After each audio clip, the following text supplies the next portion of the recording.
The three pillars of the flow state are faith, humility, and gratitude.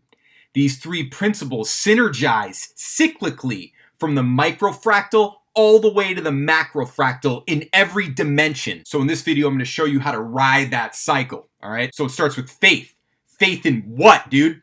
The system, right? You know about the system if you've been watching, right? Systems for creation. Go to my school, learn the systems. You need to have faith in the system because faith is trusting the process, and you're only going to trust the process if you have faith in the system. Same kind of thing, right? And all three of these pillars are built on top of the system, right? So I'm going to show you, okay, like what's a system, for example? Well, a system is oftentimes a rhythm. The foundation of flow is obviously rhythm, right? So here's just one system that I use all the time. That's a rhythm. I call it the rhythm. So here, literally, this is what we're going to do. Every single measure, the whole end of the phrase. That's what I mean by a system, right? Rhythm accounted for. So this is where humility comes in, right? Humility is going to stop you from judging that and being like, that's way too simple. Like, I'm too good for that. Humility is like, accept it, dude. It's going to be sick because you trust the process and you have faith. So humility is easy to come by when you already have faith. And humility carries you into no choices, right? Because you're not going to try to be some genius whiz kid. You're just going to do like the most painfully basic thing you could possibly imagine, which I think is going to be something like straight up the middle minor pentatonic, right? Like, look how basic all these decisions are. Dun, dun, dun, dun, right? Here's the thing. Let's just not even worry about that for now. Look at that. Only worry about these suckers for now, right? So now always kind of thinking on that call and response, micro, macro spectrum. You could think of these as micro call and responses. That's a micro call. So what's going to be a micro response? Maybe just keep going up the old pentatonics. Finish it on the third. I love that note. And just screw these guys. We don't need to worry about them now. Now these two together are a higher level fractal call. And now there's going to be a response to that. And it's literally, like always, just going to be almost identical to this. And we'll figure out some kind of response thing. This part is not going to, we're not even need to think about that. Over here is where I think you're going to have some opportunity. Like change one single note maybe. All right, let's see if that works.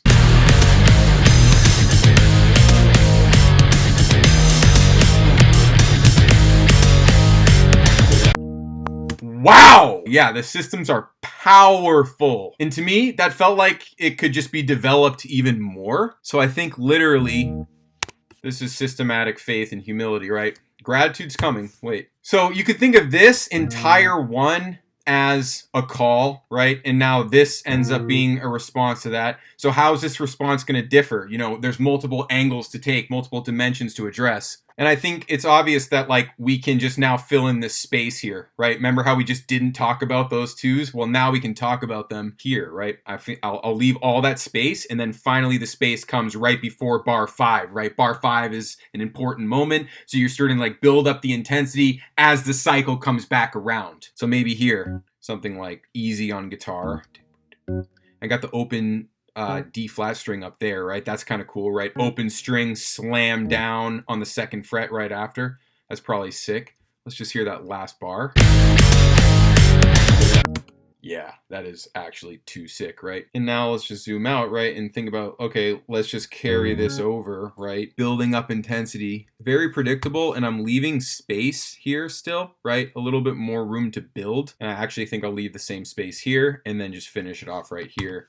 And that's going to be the whole riff. And the thing is, like, this can be a big, fat, juicy anthem riff, or it could be a verse riff with vocals because it's kind of similar. So let's listen to that whole sequence as maybe a verse. By the faith to start the fire and actualize your truest desire. The start is the hardest. Through faith, I initiate the process.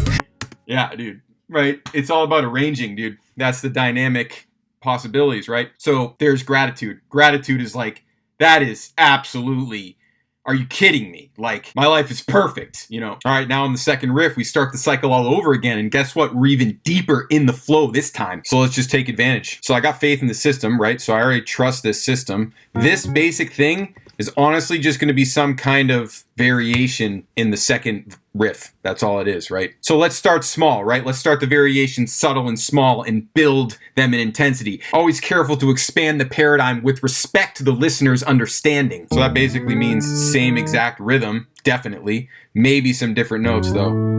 And a kind of a different resolution point, right? So that's 1, 5, flat 7. Maybe we have the harmonic resolution be on A flat, the 4th of the key, right? The 4th is a good chord. It's kind of implying the 4 minor, right? It's implying it, but we're not really playing the 4 minor explicitly, but it is implied every time you hit it. It's like, that's a good away point. That's aligned with binary tonality. It's just more subtle than the flat 6 all of a sudden. And then it's like, maybe this is a time to use this thing again. Right? Because this is building, right? This variation is obviously building, so we can fill in more space. So we can use previous materials to fill in more space. So we're not expanding that paradigm too rapidly. But we are expanding it slowly but surely. I see this as an opportunity to kind of do what I call guitar rodeo trickery, where I'm just thinking about open strings right here. Because that D flat, I love that D flat, open D flat string slamming into the G flat, right? 3rd of the key there, which forms a power chord with the open D flat string, which is a beautiful sound. Keeping with the open string theme though, like that right there. Woo! That's some guitar tricks, right? That's guitar just informing me. Once again, I'm humbled to receive the advice of the guitar, right? I don't think I'm better than the open strings. They're the best options I got. So I got an opportunity to do an open G flat string against that open D flat, and that's just gonna be beautiful. That can all kind of ring out like that, right? Now, see stuff just pops out of the woodwork here. But it's like, okay, what are we gonna do that's really like do something crunchy, like something that's not allowed? Like literally go from the open G string, which is tuned to a G flat, down to an F, flatted 9th interval. That's like not allowed. But I hear it, like hitting hard. Back down to the open D flat because we're kind of about to enclose the tonic before the cycle repeats once again. And I know the intensity is building, so I'm definitely going to keep this nice little subdivision thing here going. Going to get that. So that's going to happen in all those spaces now. It's going to fill in every space that we left in the first riff. I'm going to repeat exactly what I have over here, right? Because this is that, once again, that sort of call and response setup here. So we're repeating material because it honestly sounds the best. And I think the lick of surprise is once in again. And now whatever is going on right here is sort of your higher level response, right? So this is a higher level response to what we had going on over here, right? I'm gonna kind of keep actually something really similar to what we had the first time and do a really subtle variation. Ding dong, like this. You see that? Whew. It's one note different. It's one note different. That, see those two? Over here, it's not that, right? The subdivision jumps up to the open string. And that's some flow state stuff. You can't plan for that, right? I'm just kind of following the cues right here. And that's obviously another byproduct of humility. Obviously, my faith is strong, right? There's no question about faith. Humility is allowing me to get out of my own way. And the gratitude's about to kick in any second. Because I think this is going to sound really nice on guitar. All right, here I'm going to dig deep here. I'm going to go for a final blaster offer variation. There's definitely some more pentatonic language to explore here. So let's go for it. Let's go even higher, right? Something like that, right? Higher. Just keeping the rhythm because I trust the system. And that goes for these guys too. Keep that momentous 4/16 note subdivider, but just raise it up. Just higher, louder, faster kind of vibe, right? And I see a perfect opportunity to stretch that harmony. You know where it is. It's a flat 6 coming in every time. That's beautiful. I kind of got to hear that because I'm sort of just guessing at it right now. Let's just hear that.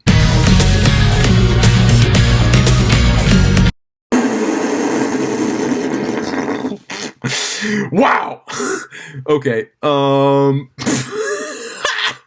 Wait, so there's some melody on there. There's a top line melody on there, like a ghost in my ear, you know, but I'm going to address it. First, let's finish the riff. And that one's going to be the normal. And then this is obviously just a repeat of this. And I'm willing to bet that's going to be a repeat as well. But now you see what I mean by I'm guessing at it. It's more like I'm trusting. It's more like I just have faith in the system. I'm not guessing. I've done this many times before. Got to zoom in a little bit, but always with that flat 7th right there. And then I see like this is going to be a response. This is actually just going to be a response to this flat 6 motion. Do we want to do another repeat of the flat 6? I'm not sure that's the answer. I think I'm looking to resolve to the flatted 3rd of the key. I love that sound. You've heard me do it many, many times. That's here, right? 4, 5, 4, flat 3, my favorite. And that's going to be right here, and that's going to finish that riff. That riff's going to be amazing, right? But let's get that melody on the top. There's some kind of melody up here. Bar 13. I think it's got something to do with the flat 6 over here. Maybe sing song, happy song, right?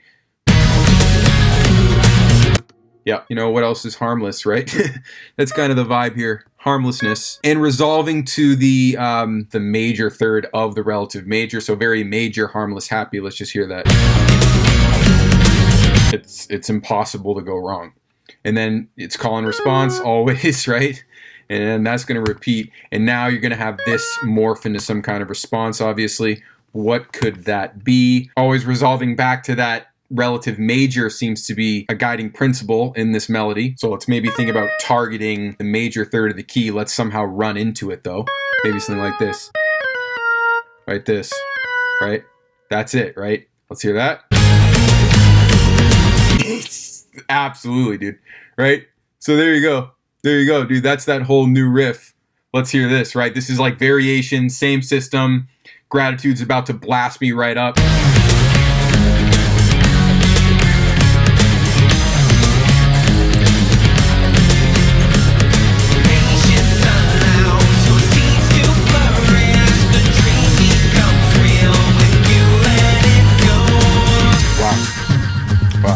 There you have it. So we teach systems in my school, Systems for Creation, and I invite you to become a foundational member. Link is in the description. We talk about systems. I release exclusive content, including a weekly song with the MIDI as it plays through. This is going to be the weekly song. So you can hear this whole entire song in the classroom of the school. And also I do arranging tutorials, obviously, right? Because I'm arranging these riffs, right? Just like applying systematic arranging, right? Multiple dimensions of systematic flow. So if you're wondering how to get more bang for your buck with simple riffs like this, well, arranging is part of the key. But at the end of the day, it's like your faith, humility, and gratitude will allow you to hear that end result when you're just working on the MIDI, right? Just playing this on a grand organ, dude. But I already hear the arrangement, right? I know exactly what it's going to be when I'm writing it. So that just reinforces my faith, right? And obviously this is micro flow, right? Macro flow is just doing this every single week and getting hundreds and hundreds of bangers, picking through the best ones and finding a way to benefit the most people with each song, right? Taking responsibility, right? When you write a banger, you should do something about it. You should make people hear it. Anyway, you know, support the channel, right? Go to the school, buy the GSM album, you know, make a bid on the final shirt, and have fun entering the flow state on command, right? So you're welcome. Links to exchange value in the description, and hear the full track with the MIDI in school. Literally when you're watching this video, it's already in the school.